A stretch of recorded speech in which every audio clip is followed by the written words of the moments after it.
어제 신종 코로나 바이러스 감염증 네 번째 확진 판정을 받은 환자가 모두 172명과 접촉한 것으로 확인됐습니다. 감염 위험이 높은 밀접 접촉자도 95명이나 됐는데요. 이 환자가 거주하고 있는 평택시는 어린이집과 유치원에 휴원령을 내렸고 서울시 교육청은 개학 연기를 검토하고 있습니다. 임상재 기자입니다. 어제 네 번째 신종 코로나 바이러스 감염 확진 판정을 받은 55살 한국인 남성은 입국 이후 7일 동안 접촉한 사람이 172명에 이르고 전염 위험이 높은 밀접 접촉자는 95명에 달하는 것으로 조사됐습니다.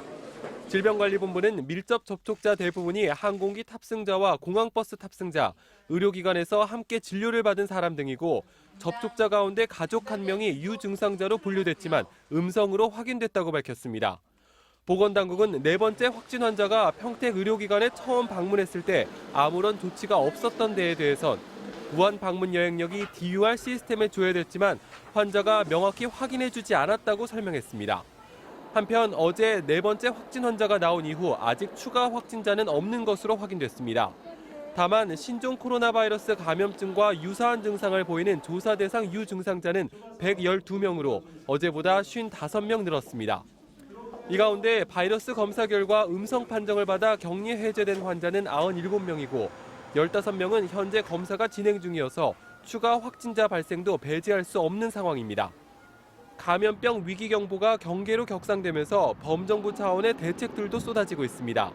교육부는 중국 후베이성을 다녀온 학생과 동행 학부모, 교직원 등을 전수조사하기로 했습니다. 지난 13일 이후 중국 후베이성 지역을 다녀온 학생과 교직원은 증상이 없어도 자가격리하도록 각 시도 교육청에 지침을 내렸습니다.